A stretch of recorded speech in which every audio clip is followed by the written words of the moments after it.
ucapan, perbuatan, dan ketetapan Rasulullah itu menjadi rujukan hukum dari umat Islam seluruh dunia.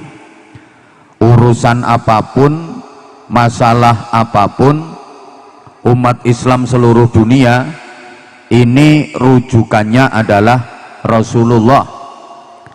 Yang dicontoh adalah Rasulullah. Dasar hukumnya adalah Rasulullah. Maka Kanjeng Nabi Muhammad itu menempati hierarki kedua dalam urusan rujukan setelah Al-Quran. Contoh sederhana, ada umat Islam yang kalau sholat subuh pakai kunut. Insya Allah termasuk warga sini kalau sholat subuh juga pakai kunut, betul? Nah itu kalau ditanya kenapa sholat subuhnya pakai kunut, jawabannya sebab Rasulullah kalau sholat subuh pakai kunut. Dasarnya jelas. Sementara ada umat Islam yang lain kalau sholat subuh nggak pakai kunut. Itu kalau ditanya kenapa sholat subuh nggak pakai kunut, jawabannya ya karena Rasulullah kalau sholat subuh nggak pakai kunut. Mereka juga punya dasar. Jadi yang sholat subuhnya pakai kunut rujukannya kepada Rasulullah, yang sholat subuhnya nggak pakai kunut rujukannya juga kepada Rasulullah. Maka dulu sempat ribut, geger gara-gara kunut. Satunya bilang harus pakai kunut, satunya bilang nggak boleh pakai kunut. Yang satu ngomong yang bener harus pakai kunut, yang satu bilang yang bener nggak usah pakai kunut. Itu dulu. Alhamdulillah warga mana?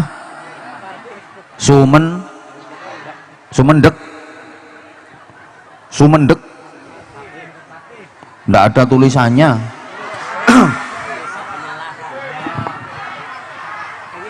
Sumendek Patih. Alhamdulillah warga Sumendek Patih dan sekarang udah dewasa dalam berpikir, dewasa dalam bersikap. Jadi udah nggak ada yang ribut-ribut soal kunut, sebab wis sama-sama ora sholat subuh. Lah yang mau diributkan apa gitu? Gini Bapak Ibu para jamaah, kalau bulan Ramadan itu malam kan disunahkan sholat tarawih, betul? Nah, ada umat Islam yang kalau sholat tarawih 20 rakaat, termasuk Sumendek Patih.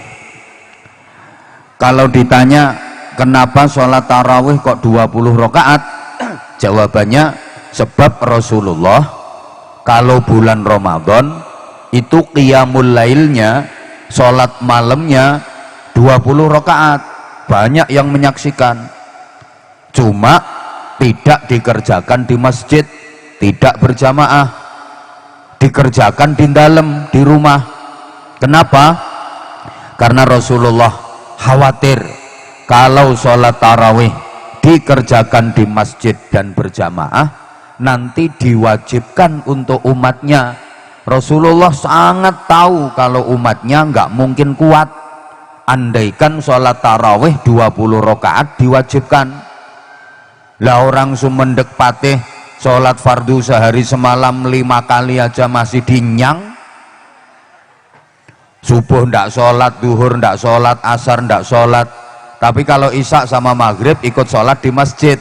Jadi sholatnya hanya isya sama maghrib. Itu orang Islam yang mereknya obat flu, Mixagrip, karena sholatnya cuma isya sama maghrib.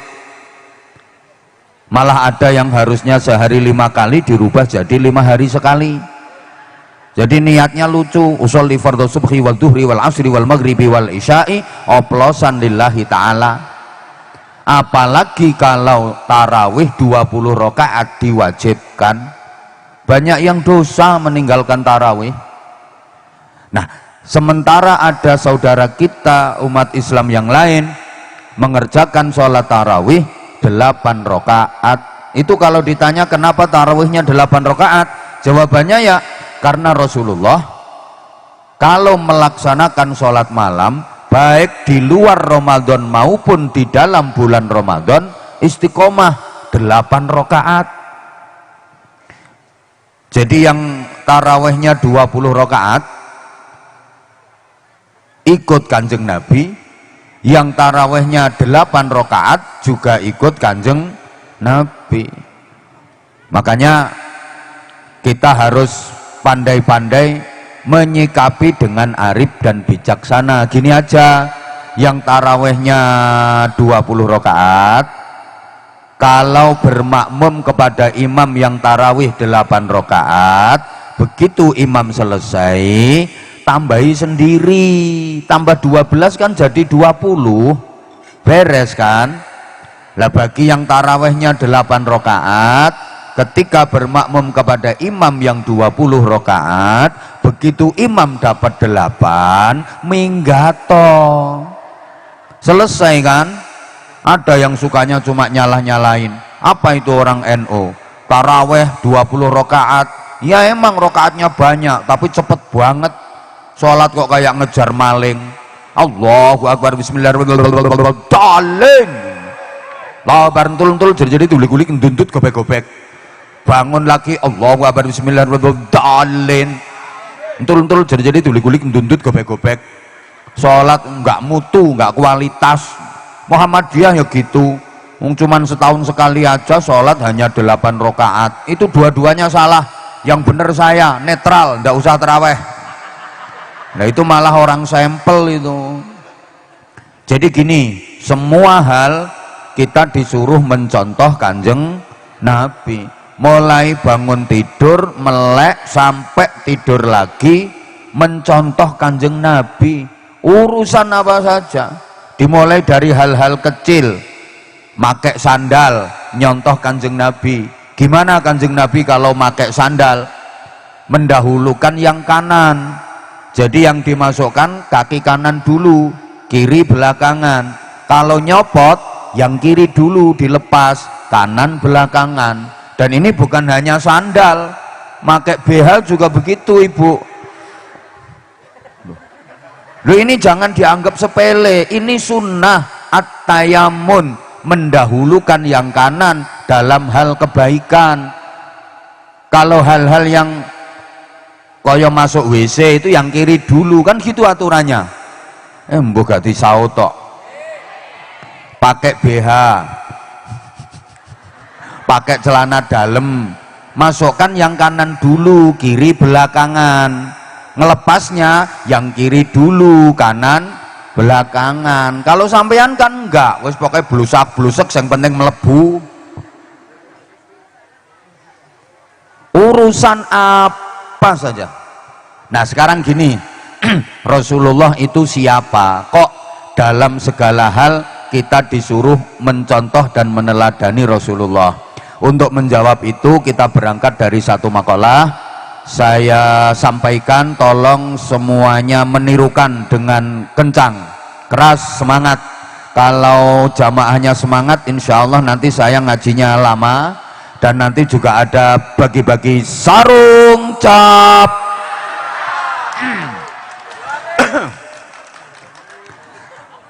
Yang ikut menirukan saya doakan mudah-mudahan barokah, gampang nyari kerjaan, gampang nyari rezeki, gampang nyari persaudaraan, gampang nyari pahala, gampang nyari utangan.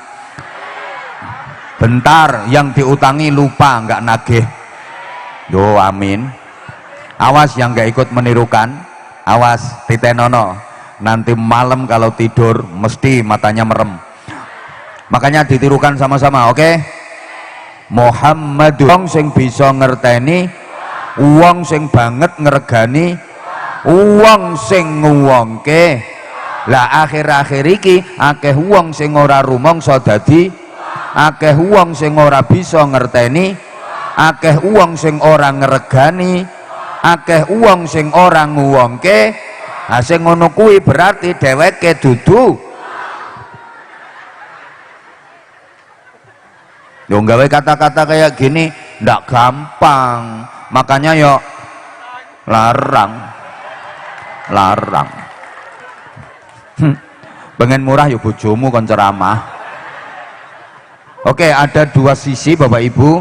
Satu, Nabi Muhammad sebagai manusia. Dua, tidak seperti umumnya manusia karena beliau istimewa, beliau mampu memberikan keteladanan yang sangat prima. Nabi Muhammad itu manusia secara utuh, beliau manusia seutuhnya 100%. Nabi Muhammad adalah manusia. Secara kurikulum desain, kalau saya bilang kurikulum desain, sampean paham? Ndak apa-apa, aku udah ngerti dari dulu. Orang sini itu terkenal cantik-cantik tapi agak oon. Posturnya manusia, enggak saya enggak. Maaf ya kalau saya bilang kayak gitu, itu bahasa akrab, jangan dimasukkan ke hati, itu ungkapan sayang. Loh, aku datang ke sini tuh karena emang aku sayang sama kamu. Lah kalau aku nggak sayang ngapain aku kesini? Itu loh, kamunya sayang nggak sama aku? Makasih, berarti kan kita saling menyayangi. Enak ngaji kalau kayak gini. Oke, saya lanjut. Jadi posturnya Nabi Muhammad itu manusia, gesturnya manusia, perilakunya manusia, karakternya manusia, seutuhnya beliau adalah manusia. Jadi sebagai manusia, Nabi Muhammad itu ya makan, ya minum, yang ngerasa haus, yang ngerasa lapar, bahkan sering ketika lapar perut beliau yang suci dan mulia itu diganjel pakai batu, diikat untuk menahan rasa lapar. Sebagai manusia, Nabi Muhammad itu ya kerja. Bahkan Nabi Muhammad itu pekerja keras. Masih kecil ada udah menggembala kambing. Kita sebagai umatnya ya harus mau bekerja. Nggak bener ya kalau ada orang nggak mau tolong ini waktunya mepet kita, tolong perhatikan. Nabi Muhammad ngasih contoh, beliau pekerja keras, maka kita sebagai umatnya juga harus kerja. Nggak bener kalau ada orang pengen dapat rezeki, pengen duit, nggak mau kerja di masjid, padahal dia udah punya istri, punya anak, nggak mau kerja di masjid terus, sholat, iktikaf, zikir, wiridan, sholat, iktikaf, zikir, wiridan, nyampe rumah ya disengap sama istrinya, udah nggak usah makan nasi, itu beduk, itu krokoti, itu pengen dapat duit kok cuman muter tasbih kerjaane, sulastri, sumiyati, sumarni, sulika, supia,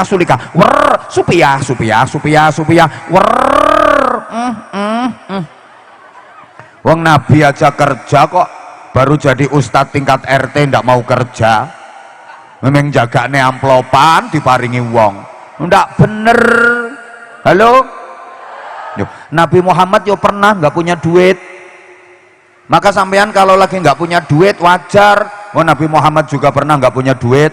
Kanjeng Nabi kalau nggak punya duit utang, makanya umatnya Kanjeng Nabi yang baik kalau nggak punya duit jangan ngemis, jangan nyolong, jangan korupsi.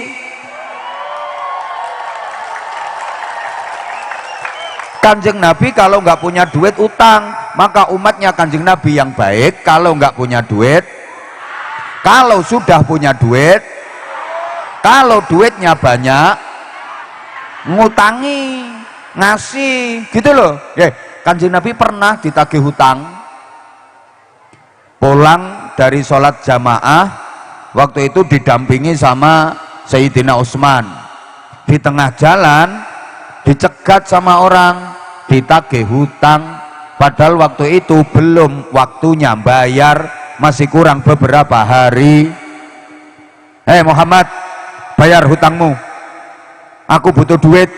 Kata Rasulullah, loh kan belum waktunya perjanjian kita. Gak peduli, pokoknya sekarang aku butuh duit, bayar. Sayyidina Utsman tersinggung, ini orang gak punya adab, masa nagih hutang di tengah jalan padahal belum waktunya bayar. Apalagi yang ditagih Kanjeng Nabi Langsung Sayyidina Utsman bilang, berapa hutangnya Kanjeng Nabi? Aku yang bayar. Dibayar semua sama Sayyidina Utsman. Maka kepala desa yang baik adalah kepala desa yang mau bayari utangnya kiai. Mana Pak Lurahnya? Nah itu Pak Lurah. Kepala desa yang baik itu kalau ketemu kiai, berapa utangnya, aku yang bayari gitu. Apalagi mau bayari pajaknya orang sedesa. Insya Allah kepala desanya bangkrut.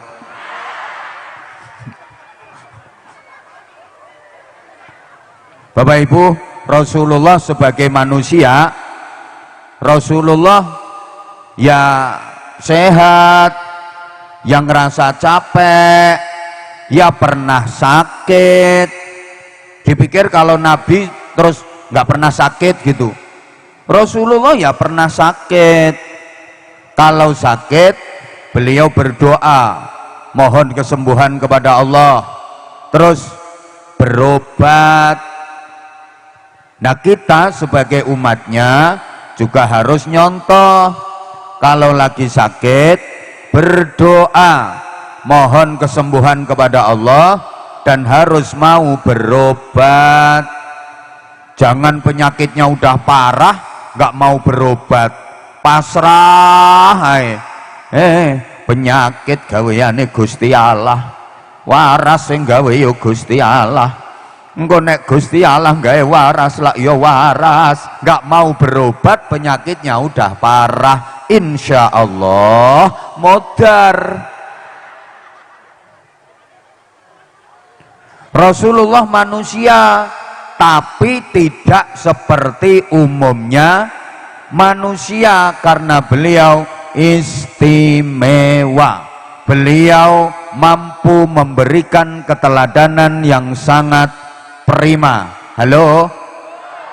Masa hanya kegerimisan dikit aja kamu udah ribut? Katanya sayang sama aku. Orang kalau sayang itu fokus dan perhatiannya kepada yang disayangi. Apapun yang menjadi halangan dan rintangan gak akan peduli. Kamu baru dirintangi gerimis kecil-kecil aja kamu udah gak merhatiin aku. Padahal aku dari tadi merhatiin kamu terus loh.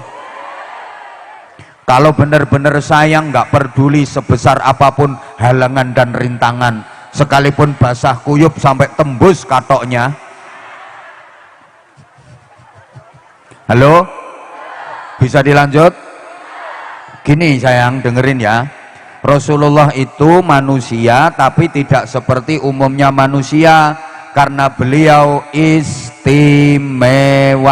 Gini, Rasulullah itu baiknya lurus, stabil, ndak ada jeleknya sedikit pun, nggak pernah ada jeleknya sedikit pun, isinya baik tok. Ya Allah, ora digatekke aku. Ndak kalau hujan, ndak, insya Allah ndak hujan. Yakin, Bapak Ibu yang yakin jamaah bahwa nggak bakalan hujan. Karena kita lagi ngaji, dikasih suasana yang dikasih suasana yang nyaman sama Allah. Ya Allah, jangan dikasih hujan dulu ya Allah. Jamaahnya mau ngaji ya Allah, menghormati, mentakzimkan kekasihmu Nabi Muhammad sallallahu alaihi wasallam. Oke, Nabi Muhammad itu baik aja, nggak ada jeleknya sedikit pun. Nah kalau kita sejelek, rungokne toh, sebaik-baiknya orang pasti ada jeleknya, betul? Saapi-apike wong mesti ana eleke. Halo? Saapi-apike wong mesti ana, wong kene lek ngarani apa jelek iku? Ya wes bahasa Indonesia aja, daripada nyonge dudu orang ngapak, rikane orang ngerti bahasane nyong. Sebaik-baiknya orang pasti ada jeleknya. Ayo tuh sayang nyaut. Kalau kita sebaik-baiknya orang pasti ada termasuk yang ceramah ini ya ada baiknya ya ada, malah kalau mau jujur dihitung beneran yang ceramah ini baiknya sama jeleknya lebih banyak. Makasih Pak Lurah aja yang ceramah, aku tak pulang. Masa orang jelek kok suruh ceramah? Duh, emang iya kok. Gini ya, setiap orang baik pasti punya masa lalu yang ada buruknya, dan setiap orang buruk ada harapan memiliki masa depan yang baik. Dah itu nanti dibikin story, engkau gawian status. Saya ulang, tolong perhatikan, setiap orang baik pasti punya masa lalu yang ada buruknya, dan setiap orang buruk ada harapan untuk memiliki masa depan yang baik. Rawahu Abah Anza. Bikin kata-kata kayak gini nggak gampang, makanya ya larang. Oh gitu loh. Saya ulang, pengertiannya gini, ringkes ya. Setiap orang baik pasti punya masa lalu yang ada buruknya. Maka jangan pernah merasa diri kita baik, apalagi merasa paling baik, karena kita nggak tahu kalau suatu saat kita akan berubah menjadi buruk. Setiap orang buruk ada harapan untuk memiliki masa depan yang baik. Maka ketika kita melihat orang yang sepertinya buruk, jangan dipandang rendah, jangan dihina, jangan diremehkan. Kita nggak tahu kalau suatu saat dia akan berubah menjadi jauh lebih baik daripada kita. Dan bagi yang sekarang masih buruk seperti yang keplok-keplok itu, jangan putus asa untuk terus berjuang menjadi orang baik. Nah, yuk keplok tenan wong pancene buruk. Sak api-apike wong pasti ana olone. Pasti. Halo? Sak sae-saene tiang mesti ana awone. Leres? Ya Allah, pundi ya niki sinten ya sing dike conto ki kok. Wis Pak Lurah wae. Pak Lurah di sana kok. Pak Lurah niki tiang awon apa tiang sae? Mesti sae, nek mboten sae ora mungkin dadi kepala desa. Betul? Sing banter len jawab. Pak Lurah niki tiang awon napa sae? Sae napa awon? Sae napa sae? Alhamdulillah. Matur suwun kesaksianipun. Nah, sekarang mari kita berangkatkan ke Makbaroh karena sudah disaksikan. Tapi sebaik-baiknya Pak Lurah pasti pernah jelek. Dulu maksudnya gitu loh. Halo? Mungkin dulu pernah nyolong tebu. Sebaik-baiknya yang sekarang ceramah pasti pernah jelek, pernah mengecewakan seseorang, udah memberikan janji-janji manis, akhirnya ditinggalkan. Saapi-api wong mesti ana eleke gitu loh. Kalau Rasulullah sedikit pun nggak ada jeleknya, api tok. Allahumma sholli ala Muhammad. Itu maksud saya. Oke, gini Bapak Ibu para jamaah,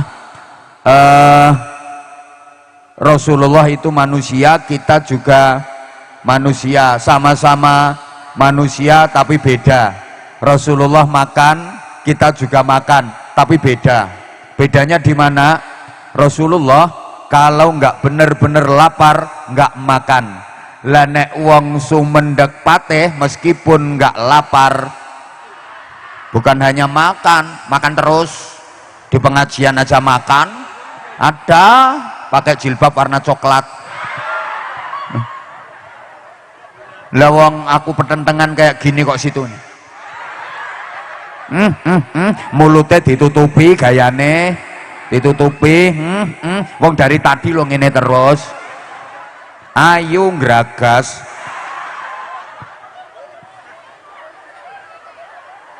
Halo? Rasulullah ketika makan sebelum kenyang sudah berhenti, Lah kalau orang Sumendek Pate meskipun sudah kenyang nggak berhenti. Betul? Loh, makanya Rasulullah itu selalu sehat.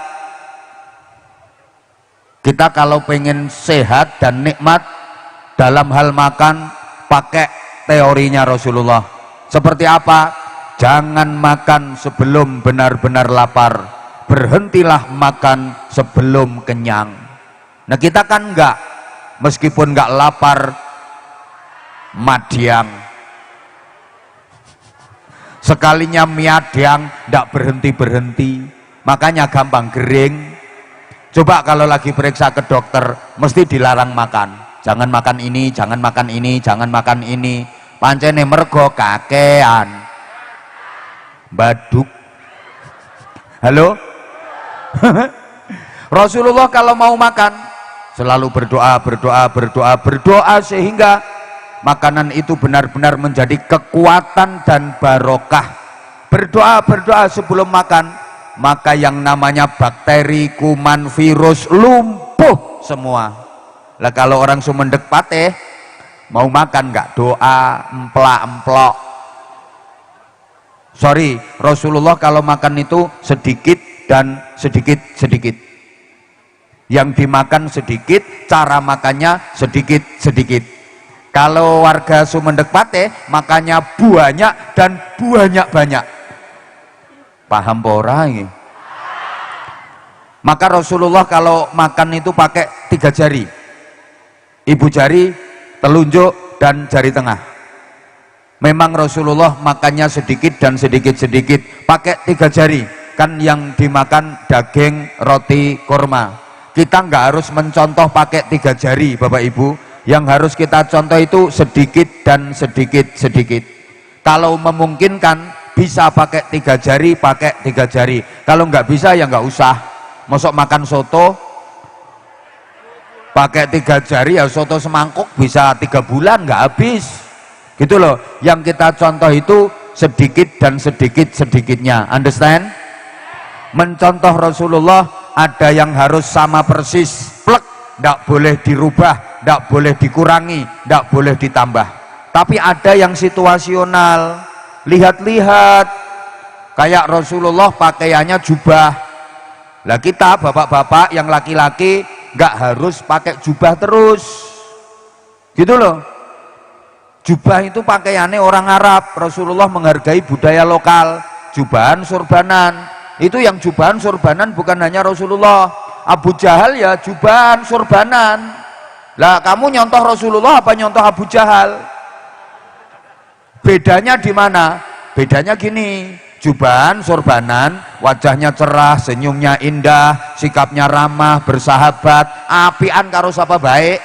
Rasulullah pakai jubah surbanan tapi wajahnya angker, kereng, nyaprut, besengut, betutut, kemerawo, nganyelke. Abu Jahal gitu loh. Lo berarti apa nggak boleh bapak-bapak, mas-mas pakai jubah? Boleh. Kalau lagi sholat Jumatan, sholat jamaah pakai jubah, bagus.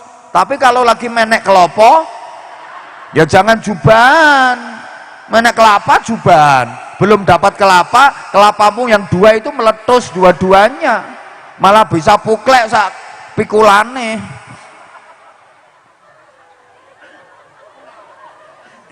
Jadi polisi nang jubahan terus. Ini sunnah.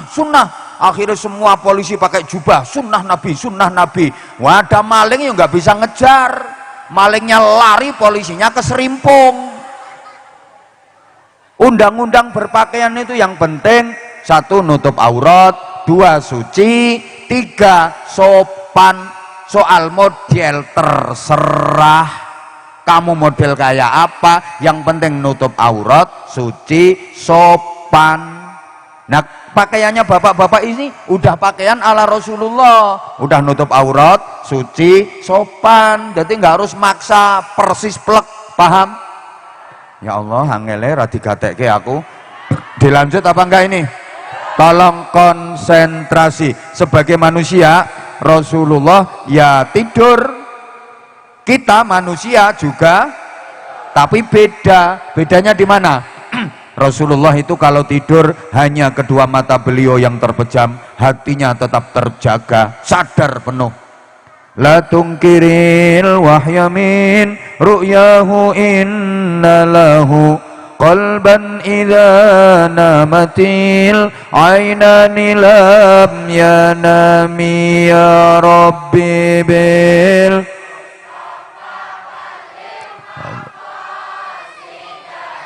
waghfir lana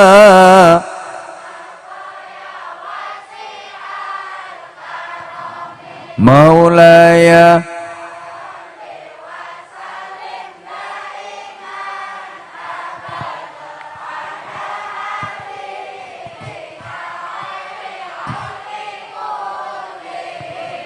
huwal habib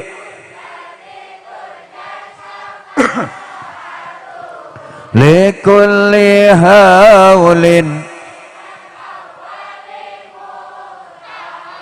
Nah ini nolak hujan, biar hujannya nanti malam saja. Hah? Nanti malam ada? Loh, wes kadung, ditolak tadi, wes kadung.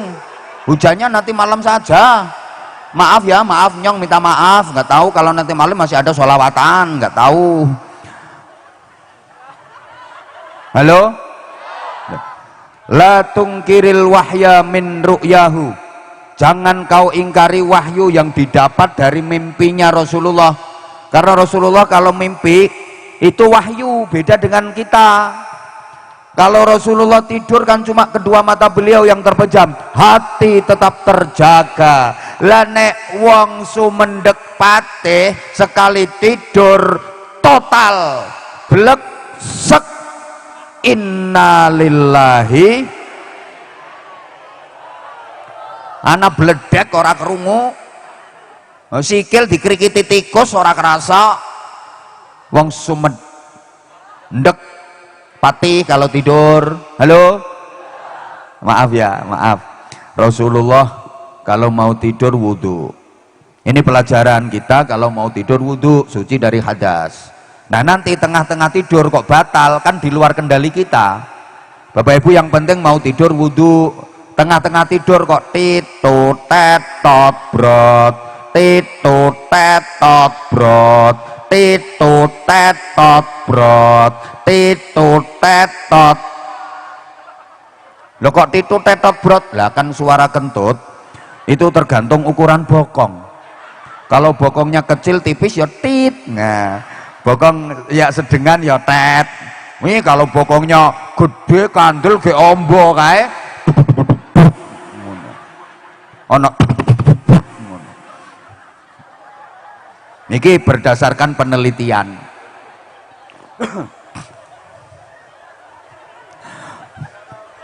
Rasulullah kalau mau tidur berzikir berdoa, berzikir berdoa, berzikir berdoa terus sampai beliau tertidur. Sami nggih? Orang sumendek patih kalau mau tidur ya zikir doa nggih? Percaya saya. Bahkan warga sini kalau mau tidur bukan hanya zikir, bukan hanya doa, malah pada mutolaah, pada baca kitab. Kitab yang dibaca adalah Fathul WhatsApp, Raudatul Facebook, Kifayatul Instagram, sama Nihayatul TikTok. Betul? Akhirnya turu ngeloni banter, turu ngeloni sampai nggak sempet ngeloni.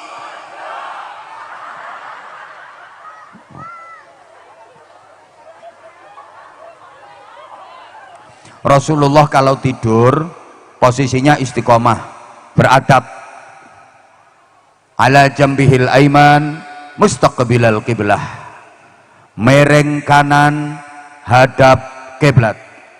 Nyonge minta tolong sederek-sederek nyonge sing sadean bakul-bakul.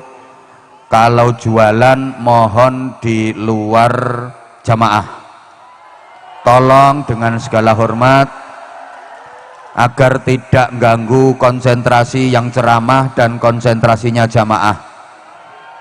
Tanpa mengurangi rasa hormat, saya tahu panjenengan cari nafkah, saya paham, sangat-sangat memahami, tapi jamaahnya juga kepingin ngajinya tertib biar tidak terganggu. Bapak Ibu jamaah yang pengen beli keluar, jamaahnya saja yang mau beli ngalai keluar biar penjualnya enggak seriwa-seriwi di lokasi ngaji. Setuju?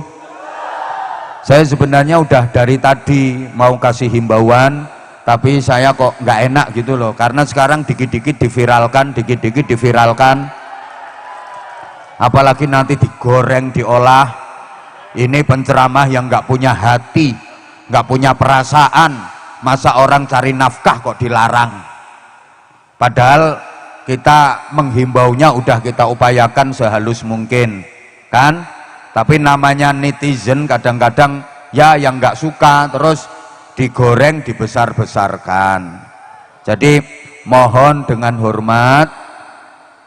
Lah ini nanti kalau yang jualan di dalam ini diizinkan, itu yang di pinggir-pinggir itu juga pengen masuk, sampai rombong-rombongnya juga dibawa masuk nanti. Lah apa bedanya itu saudara kita yang jualan di tepi-tepi itu sama yang di dalam? Kan sama-sama jualan. Insya Allah mereka kalau diizinkan juga pengen kok masuk ke lokasi ngaji. Dan sudah dari tadi kita izinkan, mohon maaf banget. Pokoknya kalau yang jualan masih berada di dalam lokasi ngaji, saya dengan berat hati tidak bisa melanjutkan ngajinya.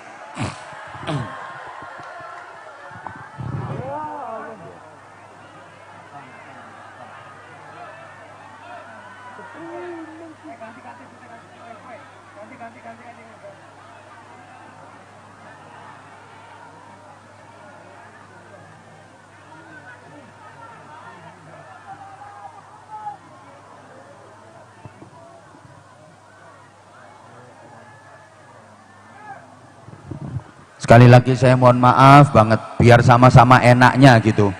Jamaahnya saja yang mau beli ngalai keluar, biar saudara-saudara kita yang jualan nggak seliweran di lokasi ngaji.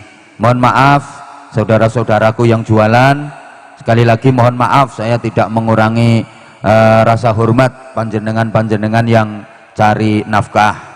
Coba ditanya kalau ada guru yang lagi ngajar muridnya di kelas, kemudian ada orang seriwet di depannya, kira-kira gurunya bisa ngajar apa enggak? Nah, saya juga manusia gitu, mohon maaf banget. Udah siap dilanjut? Oke, Rasulullah kalau tidur itu posisinya istiqomah, ala jambihil aiman mustaqbilal qiblah, miring kanan menghadap kiblat.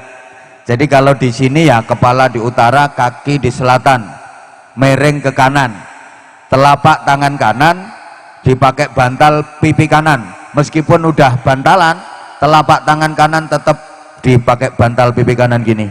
Telapak tangan kiri taruh di atas paha kiri. Mulai mapan sampai bangun, posisi Rasulullah tidur nggak berubah, karena memang Rasulullah tidurnya nggak pernah lama. Lah kalau orang sumendek patih bisa nyontoh mapane. Mulai tidur bisa kayak gitu, miring kanan hadap kiblat, telapak tangan kanan taruh di pakai bantal pipi kanan, telapak tangan kiri di atas paha kiri. Bisa, tapi tengah-tengah tidur ndak karu-karuan. Malang megong, sing mekangkang, metingkring, melumah, mengkurep, kepala gak karu-karuan posisine. Tangan yang tadinya dipakai bantal pipi kanan dan di atas paha kiri iso operasi sampai Gunung Semeru, Gunung Merapi, bahkan tangannya kadang belakraan sampai hutan Jawa Tengah. Ada yang nggak tahu hutan Jawa Tengah? Oh ya udah. Ya Allah. Sampai kukur-kukur kerotok-kerotok gitu.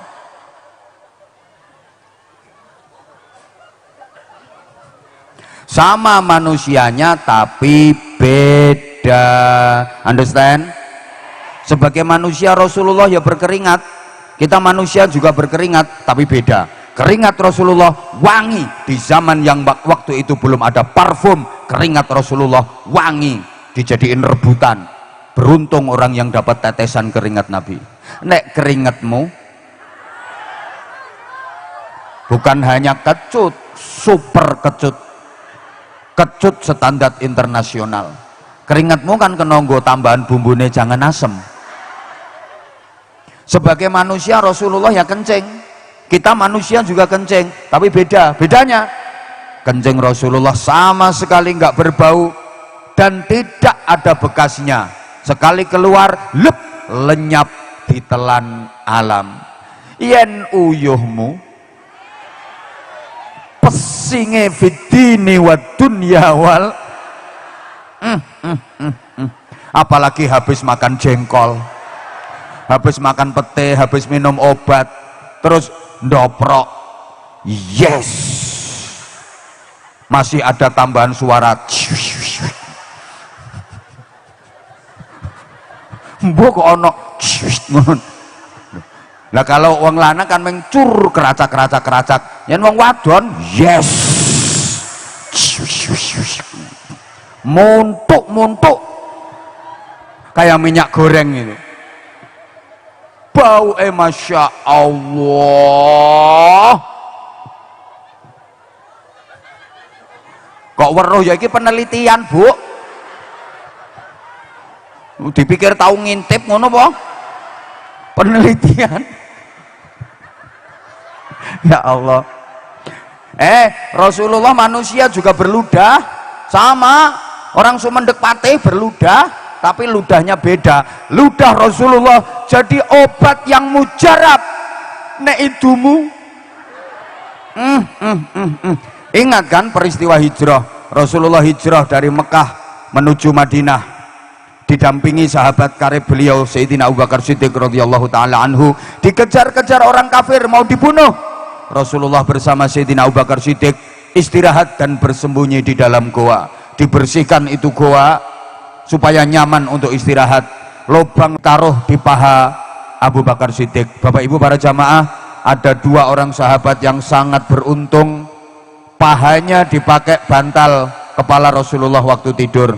Siapa beliau berdua? Satu Abu Bakar Siddiq, dua Ali bin Abi Thalib. Masya Allah. Nah Bapak Ibu, ketika Rasulullah istirahat di dalam gua, ternyata ada satu lubang di dinding gua itu yang kelewatan nggak ditutupi. Tiba-tiba dari lubang itu ada kepala ular yang beruntup-untup, berbetundut, bermetungul nih loh. Hah? Berdolap-dolop. Nah, ada kepala ular yang berdolap-dolop. Oh, di sini dolop ya. Oh, kepala ular itu berdolop-dolop. Udah, kaget Abu Bakar Siddiq. Waduh, gawat.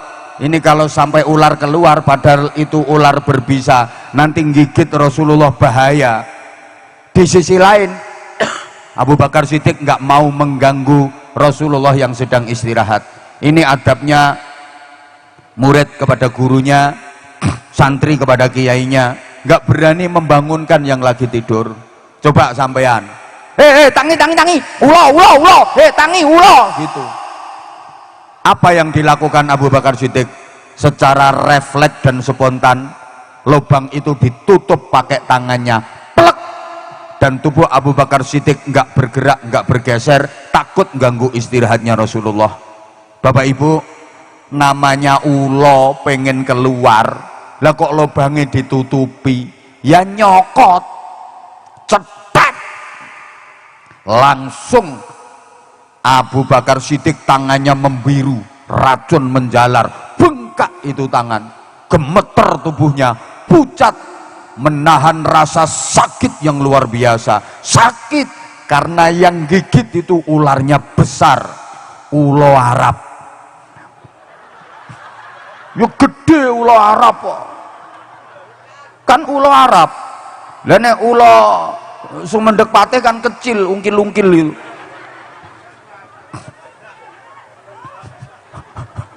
Siapa ngomong cendak-cendakmu? Iki Masya Allah, Bapak Ibu, gemeter tubuh Abu Bakar Siddiq, pucat dan keringat bercucuran. rupa-rupanya keringat Abu Bakar Siddiq ada yang netes di wajah Rasulullah. Terbangunlah Rasulullah, dipandang sahabatnya yang pucat gemeter, kemudian ditanya, kamu kenapa sahabatku? Sambil terus tangannya menutup lubang di dinding tadi, masih dalam gigitan ular dan menahan sakit, Abu Bakar mengatakan, enggak apa-apa. Kamu sakit ya? Enggak. Kok kamu pucat? Bener, kamu enggak sakit? Enggak. Kamu takut? Enggak. Kamu berat meninggalkan Mekah? Enggak. Kok kamu gemeter pucat kenapa? Ya karena didesak sama Rasulullah, akhirnya ngaku, iki lho Joko Tula. Langsung dipegang tangan Abu Bakar Siddiq dan diludahi Rasulullah. Cuh, prakteknya ada yang maju satu, praktek. Cuh, seketika langsung sembuh total, gak ada bekasnya sama sekali. Jadi air ludahnya Rasulullah adalah obat mujarab. Ya nidumu salah ndeleh dadi perkara, salah naruh dadi perkara. Ayo coba sampean ngeludah ning ngarepe Pak Lurah dadi masalah. Nah, kalau lidu kita salah naruh urusane dawa, kita nggak tahu loh, lagi jalan di belakang ada orang terus ngidu gede cerus plek nyang wajahe, iso musuhan nganti tekan anak putu, betul? Gara-gara salah naruh itu. Bapak Ibu para jamaah, gimana toh ini? Ini iya. Jadi Rasulullah itu manusia tapi tidak seperti umumnya, karena beliau Allahumma sholli ala Muhammad. Beruntung kita dikaruniai Allah nabi yang terbaik, sehingga yang kedua alhamdulillah kita ditakdirkan oleh Allah menjadi umat yang terbaik di antara umat-umat yang lain. Kitalah yang terbaik. Ini nikmat yang luar biasa. Sampai besok di akhirat kita tetap yang terbaik. Surga tidak boleh dimasuki oleh umatnya nabi-nabi lain sebelum umat Nabi Muhammad Sallallahu Alaihi Wasallam. Alhamdulillah. Di antara keistimewaannya umatnya Nabi Muhammad itu gini Bapak Ibu, gini ya, sampean misalnya mau melakukan satu kebaikan, mau melakukan amal baik ya, ternyata karena suatu sebab nggak jadi, itu sudah ditulis baik satu. Kayak gini misalnya, ini kalau nggak dikasih contoh ya nggak paham, soalnya warga sini itu terkenal cantik-cantik, tapi gini sayang, misalnya ya, sampean nanti malam mau sholat tahajud, ternyata ketiduran sampai subuh nggak jadi sholat tahajud, itu sudah ditulis tahajud satu. Enak umatnya Rasulullah, bondo pengen tok, pengen nanti malam pengen tahajud, ternyata ketiduran nggak jadi tahajud, itu ditulis amal tahajud. Kalau umatnya Nabi yang dulu-dulu nggak jadi tahajud ya nggak ditulis. Kita umat Muhammad itu istimewanya Bapak Ibu, ketika bulan Dzulhijjah menjelang, sampean pengen haji, ternyata nggak bisa berangkat karena tidak gablek duit, tapi pengen. Nah itu udah dicatat haji sekali. Nah tiap tahun pengen, berarti tiap tahun catetannya haji. Wes pokoknya pengen naik, oke? Loh ini enak umat Muhammad. Loh bener. Sampean pengen berangkat haji, pas waktunya kok ndak punya duit, ndak bisa berangkat, udah dicatat haji sekali. Kok ternyata bisa berangkat beneran, ditulis haji 10. Loh ini enaknya umat Muhammad. Kayak ini, sampean sekarang pengen tahajud, ternyata nanti malam bener-bener bisa tahajud, ditulis 10 kali. Nah kalau umatnya Nabi yang dulu ya ditulis 1, kalau nggak jadi nggak ditulis. Mereka kalah sama kita, enak jadi umatnya Kanjeng Nabi. Kayak saya misalnya pengen sedekah ke sampean, ternyata nggak jadi.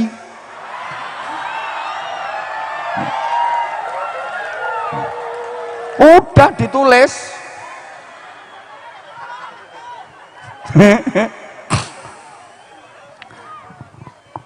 Nah terus sekarang ini kalau pengen berbuat jahat, pengen maksiat, kayak sampean misalnya pengen ngerasani saya, misalnya kemudian nggak jadi, diempet, itu ditulis baik satu loh, upahnya ngempet. Enak dari umat Muhammad itu, sampean arep ngerasani gula, terus diempet nggak jadi ngerasani, itu ditulis apik siji. Kok ternyata jadi ngerasani, nggak ditulis dulu, nggak ditulis jelek, ditunggu setengah hari, ditunggu 12 jam, tobat apa enggak? Sebelum 12 jam kok ternyata tobat, nggak jadi ditulis jelek. Nemuin saya, maaf ya Abah, aku habis ngerasani Abah. Maaf ya, oh ya nggak apa-apa, aku udah biasa. Aku digituin nama orang udah biasa mulai dulu. Aku nggak alergi kok dikritik, diapain, dihujat nggak alergi. Andaikan aku alergi kritikan, mungkin sekarang suara Abah Anza nggak menggema kemana-mana. Boleh bermunculan penceramah-penceramah baru, tapi Abah Anza kan tetap di hati kamu. Makasih semuanya, I love you. Oke, aku tambah sayang sama kamu. Gimana aku bisa melupakan kamu? Sopo ngomong kentir-kentir mau? Iki bahasa rayuan sayangku, malah dilokke kentir. Gini sayang. Lah, ternyata sebelum 12 jam kok tobat, nggak jadi ditulis. Lewat 12 jam dia nggak tobat, baru ditulis jelek satu. Setelah ditulis jelek udah lewat 12 jam, kok ternyata dia tobat, dimaafkan, dosanya dimaafkan, tapi tulisannya tetap untuk kenang-kenangan. Iya, itu nanti di akhirat baca buku catatan itu malu itu nanti. Ya Allah, aku datang ke pengajian kok malah ngerasani penceramahnya, sekarang gaya pakai kacamata. Bukan karena apa sayang, ini matanya agak kurang sehat. Jadi, sopo ngomong kakan ngelirik, kakan ngelirik. Iki le jenenge wong iki kakan ngelirik, kakan ngelirik. Aku dikatain kakan ngelirik. Maksudnya dia omongannya itu loh bener. Allahumma sholli ala Muhammad. Maaf. Terus biasanya kalau siang ulap. Kalau malam saya nggak pakai, kalau siang pakai. Mulai beberapa hari, beberapa minggu inilah. Jadi kalau siang itu agak kurang sehat, mohon doanya gendang sehat. Terus ya lebih keren lah. Ndak sayang, ndak. Ya tadi asli alasannya tadi. Kalau siang kurang sehat lah, kurang sehat. Kalau malam aman, makanya kalau malam saya nggak pernah pakai. Kayak aslinya yo tak pikir yo nggak pantas wong irung saya pesek. Loh, saya sadar tak gendiluk melorot terus. Sadar saya irung saya pesek, tapi kan manis wek. Buktinya kamu juga sayang sama aku. Loh ini udah cetakan dari sana kok. Sampean menghina pesek sama dengan menghina yang menciptakan pesek. Siapa? Allah. Ngono lho, sing pesek senenge padha ambek nyonge. Allahumma sholli ala Muhammad. Nah itu enaknya jadi umat Muhammad di dunia terakhir kali, nanti masuk surganya pertama kali, alhamdulillah. Terus enaknya lagi khalaqahum shighara, diciptakan dalam bentuk kecil-kecil sama Allah sehingga tidak menghabiskan konsumsi, gak entek-enteki konsumsi. Enak umat Kanjeng Nabi. Bayangkan misalnya sampean ini bentuk tubuhnya dibikin seukuran umat Nabi Adam, tingginya 60 dhira', tingginya 28 meter. Coba makanannya kayak apa? Onde-onde sebesar beduk. Loh iya toh, Lah ini kalau umatnya Kanjeng Nabi kan kecil-kecil, buahnya ya kecil-kecil, anggore kecil-kecil gini. Ini masa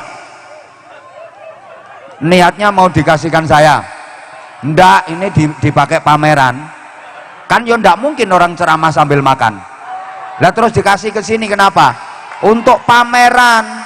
Kalau niat mau ngasih langsung masukkan mobil. Ngono loh. Ndak masuk akal orang ceramah kok dikasih pisang nih loh. Yang enak ya yang di sebelah ini. Ngambil kan gak ketahuan. Ndak masuk akal. Mau apa-apa itu mbok yo yang masuk akal gitu loh.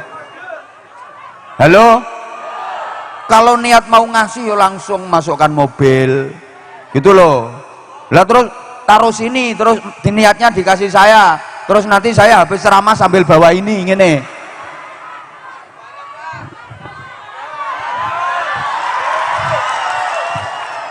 Terus wa ja'ala umrahum qashira.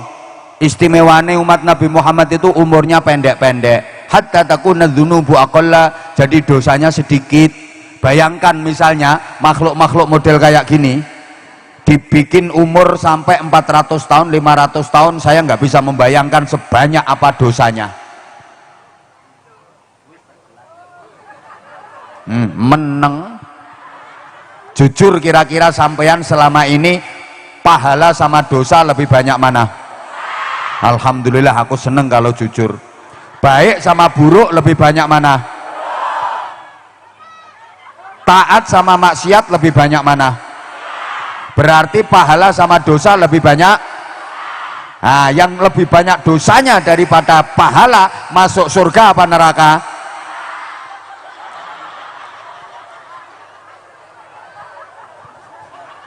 Loh, mau dimasukkan neraka kok malah guyu-guyu ketawa toh? Halo? Ini kasih sayangnya Allah kepada umatnya Nabi Muhammad. Udah umurnya pendek-pendek saja sehingga dosanya enggak banget-banget. Udah sedosa-dosamu lo mentok umur 70 tahun udah enggak kuat berbuat dosa.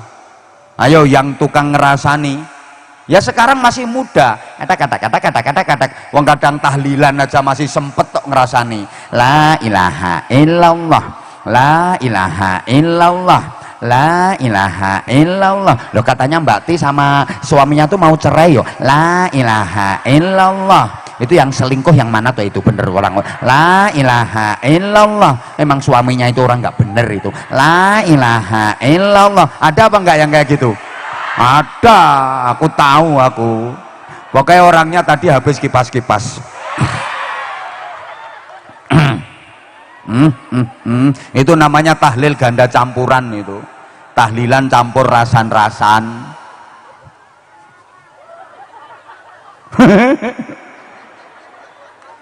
Loh orang kalau kayak gitu itu loh, maaf dengerin toh sayang.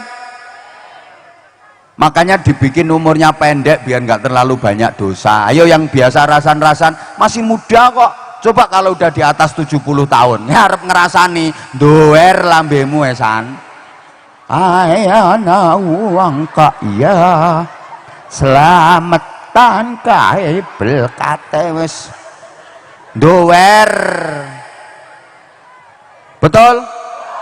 Ayo maaf yang suka mabuk, yang suka mendem, wis enom kok 80 tahun wis ora iso mbedakno ciu karo oli. Gue arep mendem nyekeli botol wis ngejer kabeh ngene, iso kelolot tutupe sing mbok elek. Ngono lho. Makanya dibikin umurnya pendek ini sebenarnya kasih sayangnya Allah biar nggak terlalu banyak dosa. Wa ja'alahum akhiral umam, dijadikan sebagai umat terakhir hatta yakuna baqa'hum fil kubur aqalla. Jadi nanti di alam kubur itu tidak lama-lama. Bayangkan umatnya Nabi Nuh udah ribuan tahun nunggu di alam kubur sana sampai sekarang nunggu. Nah sampean nanti kan ini kan sebentar lagi mau mati toh ini. Loh iya toh, dipindah ke sana tidak lama-lama proses kiamat. Proses awal masuk surga semua. Yang ndak ikut amin awas. Masuk surga semua. Yang aminnya terlalu kenceng itu berarti sadar diri itu.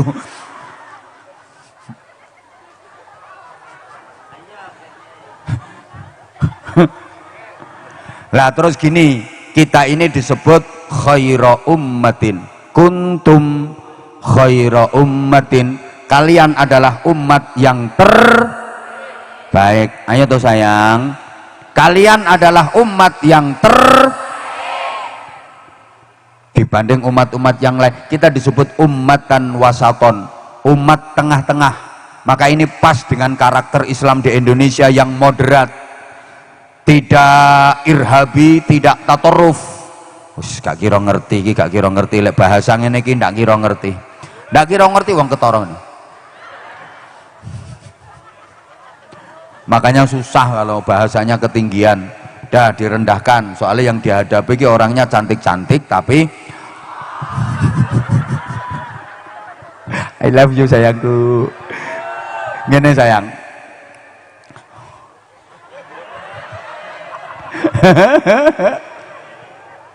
Ya Allah.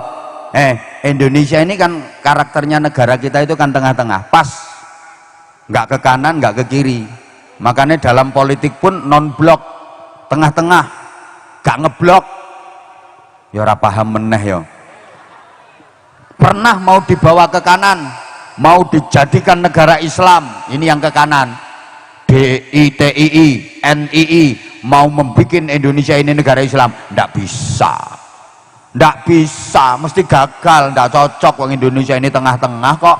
Mau dibawa ke kiri sama PKI, mau dijadikan negara komunis, ndak bisa. Berapa kali itu kudeta, berapa kali pemberontakan, ndak bisa. Malah pusatnya PKI yang dulu Uni Soviet namanya, berantakan, porak-poranda negaranya, kualat sama Indonesia. Indonesia ini luar biasa kok.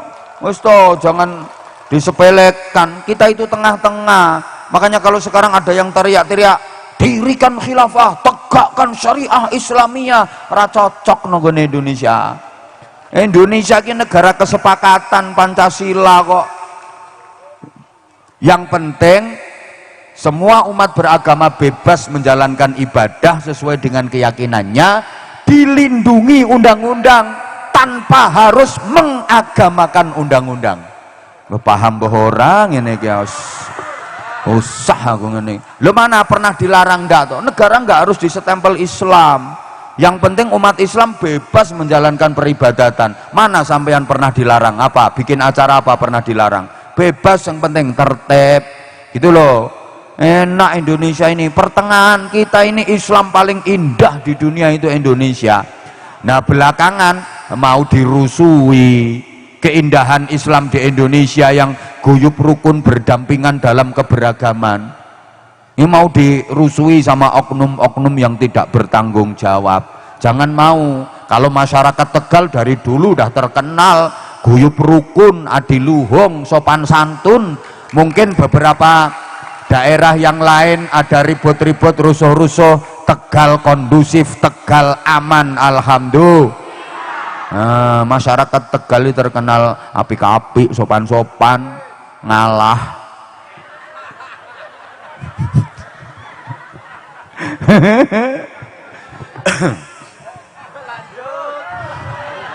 Ya ora sida apik. Gini ya, kita umat tengah-tengah itu kita tidak terlalu ekstrim, tidak terlalu lunak. Saya pernah sampaikan gini, umatnya Nabi Isa itu ekstrim. Kalau umatnya Nabi Musa terlalu lunak, lah kita tengah-tengah. Nono Bu, urusan nikah misalnya, umatnya Nabi Isa itu ekstrim. Seumur hidup hanya boleh nikah 1 kali. Hanya boleh nikah 1 kali. Setelah itu enggak boleh nikah lagi. Itu umatnya Nabi Isa. Umatnya Nabi Isa itu yang dulu ekstrim seperti itu. Jadi laki perempuan pagi nikah, kok ternyata malam suaminya meninggal, ini si perempuan wajib menjanda seumur hidup, nggak boleh nikah lagi. Ndoeh loh, bingung nggak ndoeh masa arep dikebuti wae.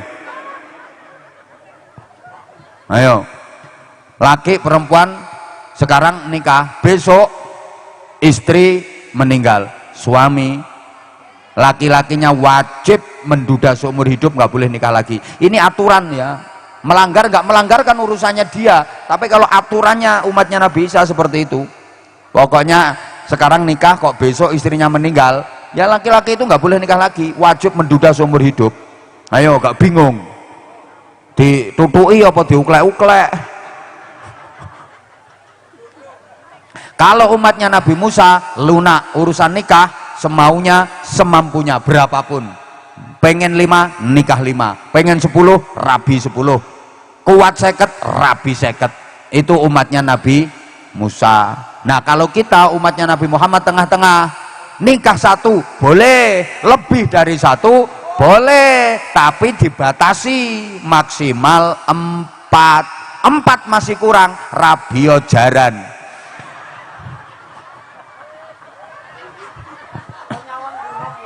Oh no lo, halo, itu gitu loh, tengah-tengah sayang, kayak gini lagi contoh ini, contoh umatnya Nabi Isa, rungokno tuh sayang, boh ra dirungokne kok. Umatnya Nabi Isa itu kalau kesowan ke rumahnya kiai nggak boleh bawa apapun, nggak ada buah tangan, nggak ada oleh-oleh, nggak boleh bawa. Kalau bawa dosa. Nggak boleh bawa parcel, nggak boleh bawa gula, kopi, nggak boleh ngasih amplopan. Itu umatnya Nabi Isa. Ini saya nggak setuju, nggak setuju. Walaupun saya bukan umatnya Nabi Isa, tapi saya nggak setuju. Ngundang kiai, suruh ngaji, suruh ceramah, nggak boleh dikasih berkat, nggak boleh dikasih amplopan, nggak boleh dikasih apa-apa, haram. Saya nggak setuju. Makanya kiai-kiai zaman Nabi Isa itu miskin-miskin semua, melarat-melarat semua, nggak enak jadi kiai zaman Nabi Isa, miskin semua. Dan Nabi Isa adalah nabi yang paling miskin, sampai nanti di akhirat dijadikan hujjah sama Allah, innallaha yahtaju bi Isa 'alal fuqara. Kamu kenapa kamu nggak sholat? Saya miskin ya Allah, kenapa saya dijadikan miskin? Sehingga saya sibuk kerja nyari makan, nggak sempat ibadah. Kata Allah, miskin mana kamu sama Isa? Isa jauh lebih miskin dari kamu, tapi tetap aja ibadah. Lo ngono, Nabi Isa itu paling miskin. Kiai-kiai zaman Nabi Isa itu miskin-miskin semua. Lah ketemu kiai nggak boleh ngasih uang, nggak boleh ngamplopi, sowan ke rumahnya kiai nggak boleh bawa apa-apa.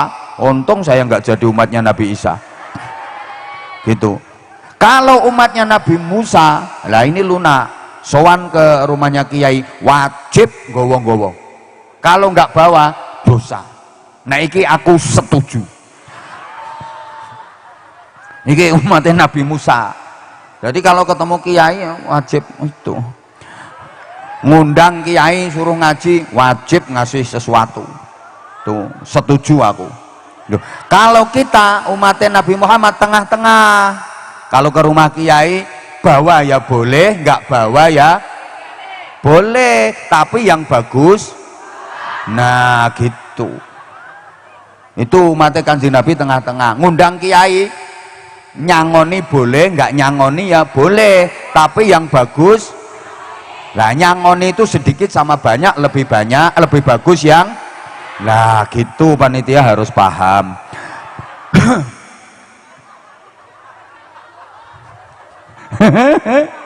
Loh, emang umatnya Kanjeng Nabi niku ummatan wasaton, umat tengah-tengah, sampai dalam hal hablum minallah hablum minan nas, kita seimbang. Allahumma sholli ala Muhammad. Duribat alaihimudz zillatu aynama thuqifu illa bihablim minallahi wa hablim minan nas.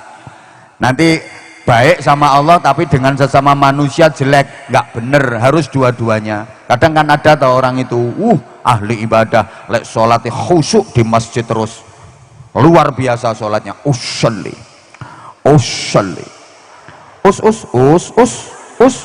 sol usolli fardol, takbiratul ihram ngeses ngangkat tangan sendakep sampai melungker saking khusyuknya, Allahu akbar, kayak khusyuk. Begitu keluar turun dari masjid nyolong sandal, itu kan namanya zalim sama orang toh. Wah kalau zikir la ilallah mantep. tapi punya hutang nggak nyaur. Ada apa enggak? Orangnya datang, duduk di bawah apa di panggung? Oh, di panggung. Ya. Orangnya pakai celana apa sarung? Sarung. Aman yang pakai celana. Bajunya lengan pendek apa panjang? Panjang. Pecinya warna putih apa hitam? Orangnya duduk apa berdiri? Orangnya berdiri. Nggak ada kok. Loh kan yang berdiri cuma saya. Loh, berarti maksudnya nyong. Makasih.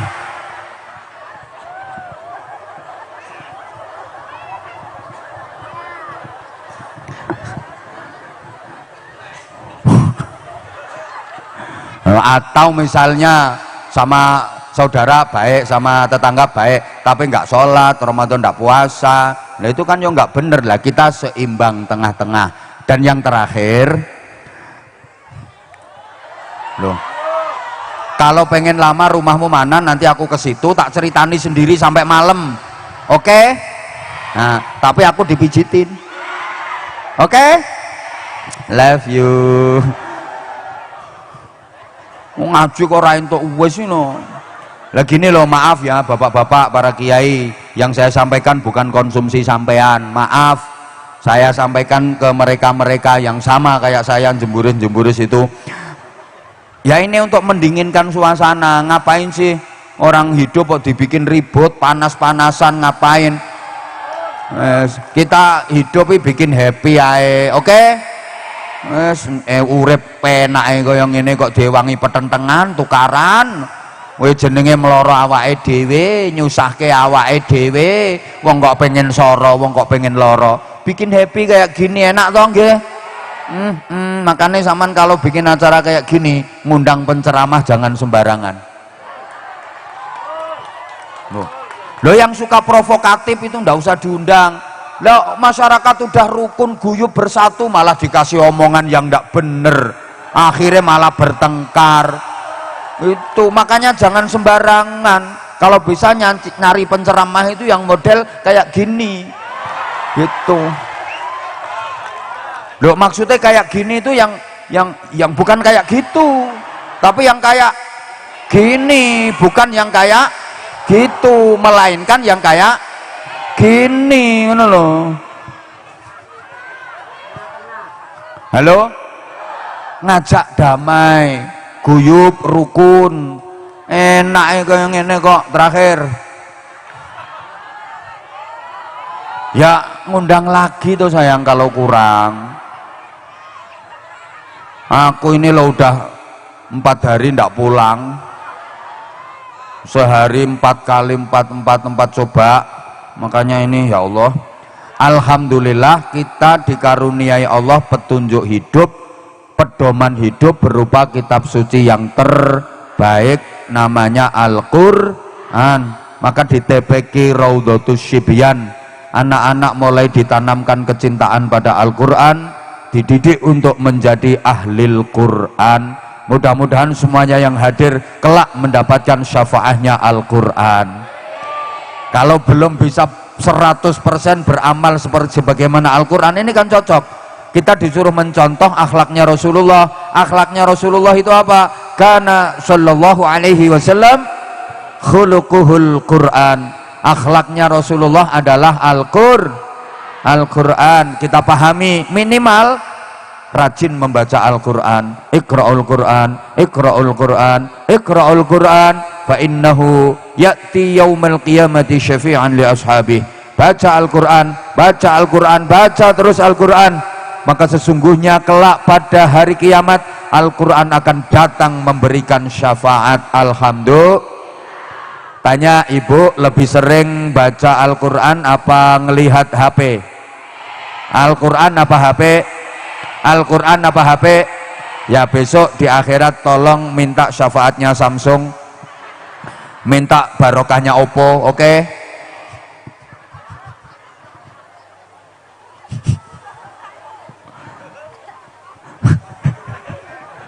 Ya Allah. anak-anak kita jangan sampai nggak bisa baca Al-Quran. Dah, supaya nanti gini loh sayang, kalau anak-anak sudah tertanam di jiwanya Al-Quran, insya Allah ada kendali, insya Allah ada kendali. Mau nakal itu ada yang ngerem gitu loh. Ini insya Allah nanti saya sampaikan pas wisuda Al-Qurannya, karena waktu panjenengan belum sholat asar. Ayo sekarang yang mana ya yang tak tunjuk, tak kasih hadiah. Ayo siapa yang kendel sekarang? Yang cowok ada yang kendel enggak? Kamu, ya udah ini enggak apa-apa. Nah ini anak ini, salam yang banter, ayo nak. Assalamualaikum warahmatullahi wabarakatuh. Waalaikumsalam warahmatullahi wabarakatuh. Namanya siapa? Nizam. Nizam, rumahnya mana? Kang situ. Oh di situ. Aku raketok Zam, kedang-dangan orang Zam. Kamu sekolahnya kelas berapa? 6. SD apa MI? SD. Habis ini mondok apa enggak? Mondok. Bener, cita-citanya apa? Penceramah. Wah, pilih mana? Jadi penceramah sama polisi? Penceramah. Penceramah sama tentara? Penceramah. Penceramah sama dokter? Penceramah. Penceramah sama pengusaha? Penceramah. Penceramah sama presiden? Presiden. Ya udah, nanti kalau kamu jadi presiden, rumah nih Indonesia lagi Arab buat apa ke?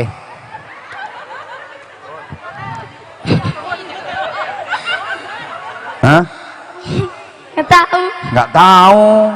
Hobinya kamu apa hobinya? Bola. Main bola. Suka main bola? Suka.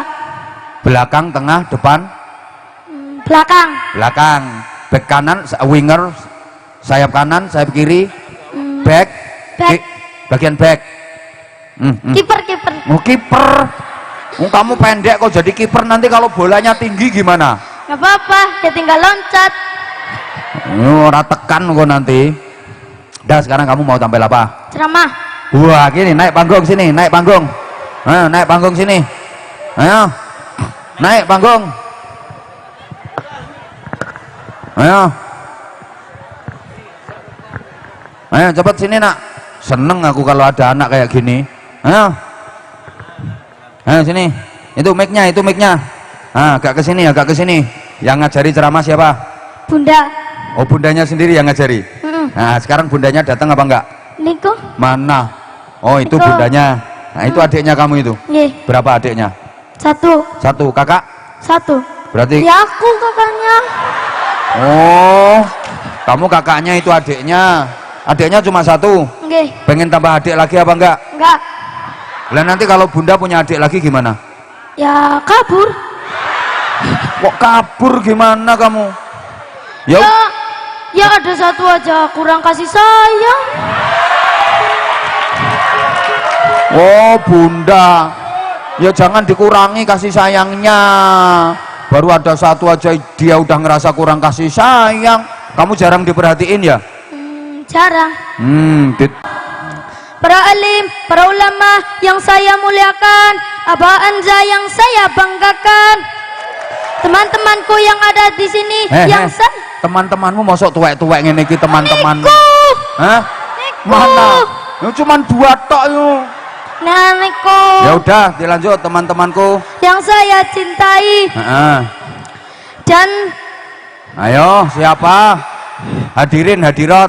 hadirin salam. Bapak-bapak, ibu-ibu, jamaah. Ngoten. Nah, piye? Iya. Ayo.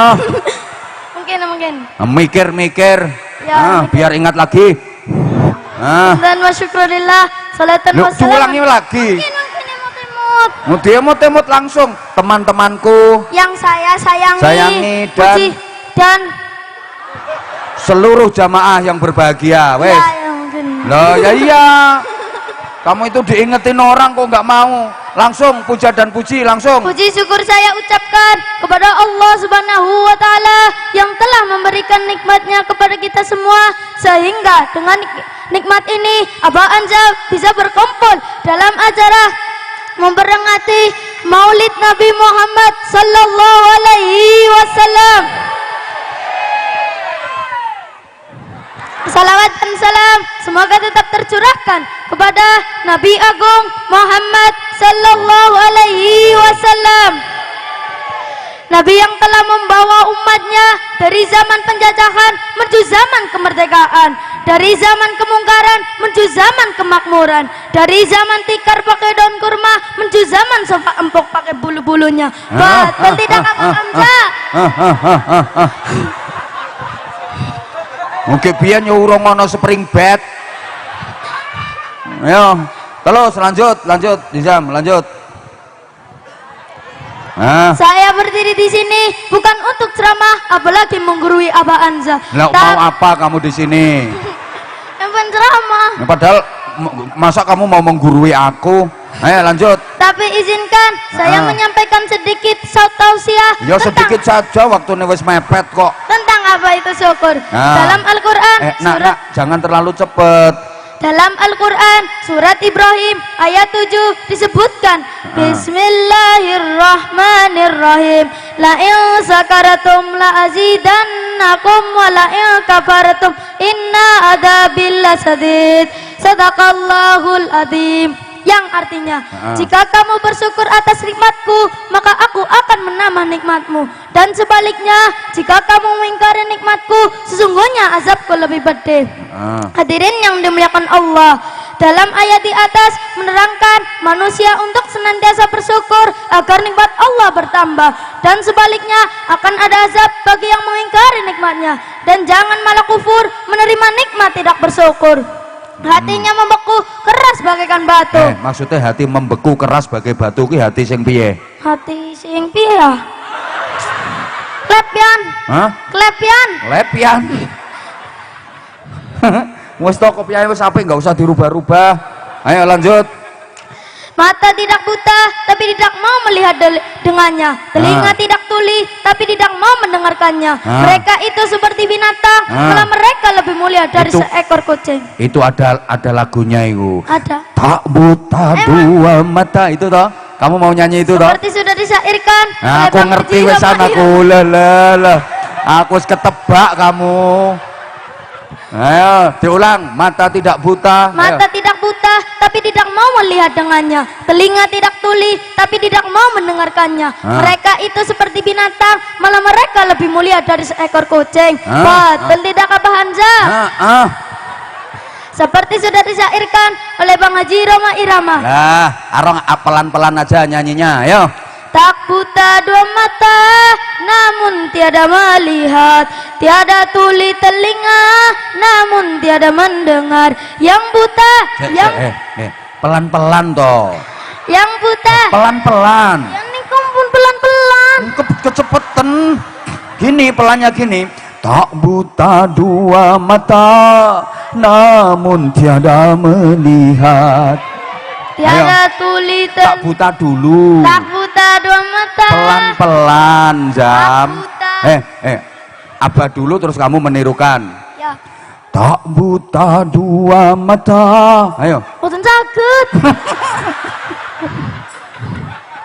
Namun tiada melihat, tiada tuli telinga, namun tiada mendengar. Terus. Yang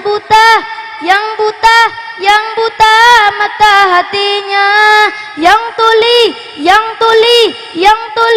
kesombongannya, sehingga tiada melihat tanda kebesaran Tuhan, sehingga tiada mendengar peringatan dari Tuhan.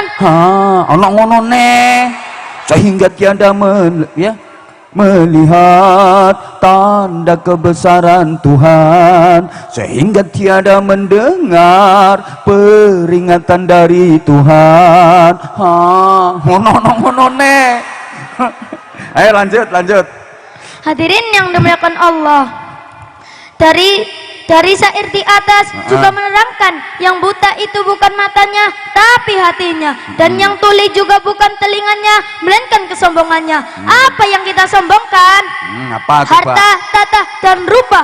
Apa kita lupa kalau ada kehidupan kedua setelah hidup, yaitu kematian? Oh bener toh, mau tak ceritakno sama napa budal rono kabeh. Kandhane iki sing ndablek-ndablek kuwi kandhane. Ayo lanjut.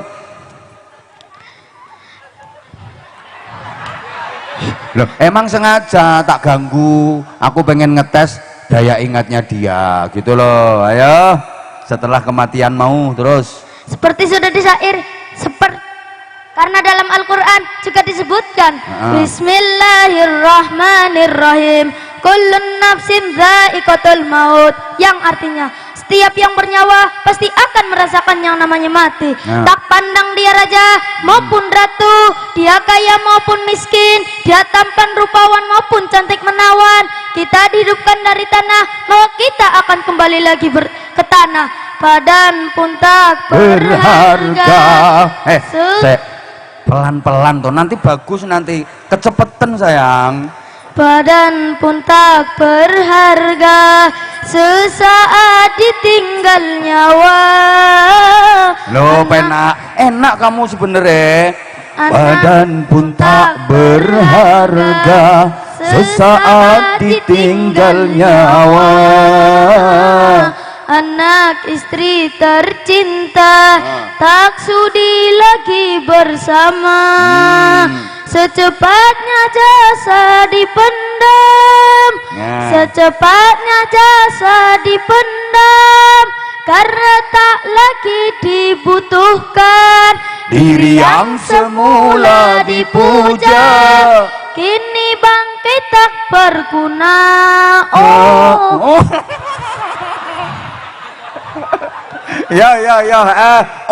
Ngono ini bangkai tak berguna.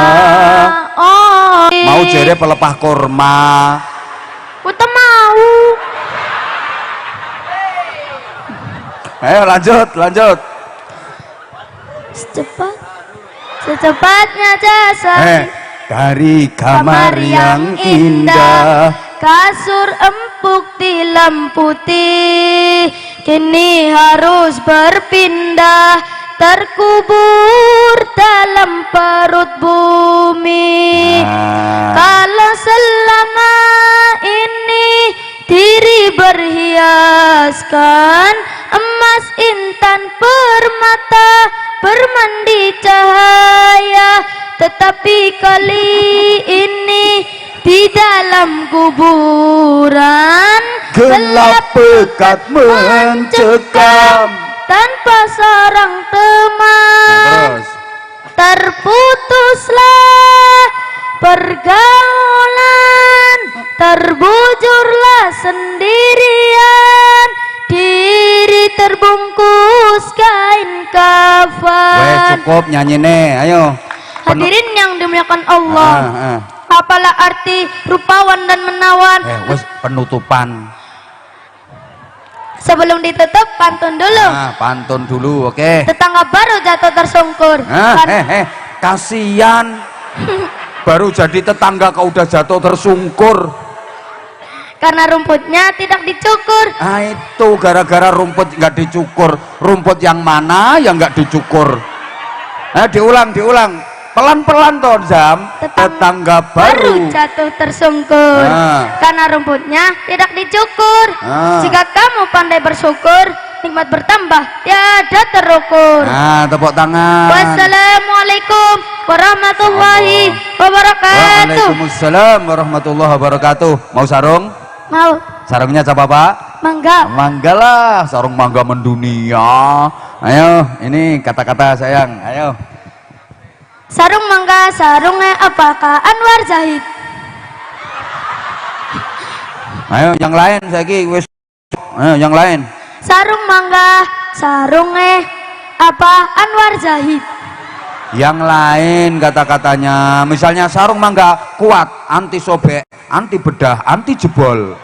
Ayo. Sarung mangga kuat, anti sobek, anti bedah, anti jebol.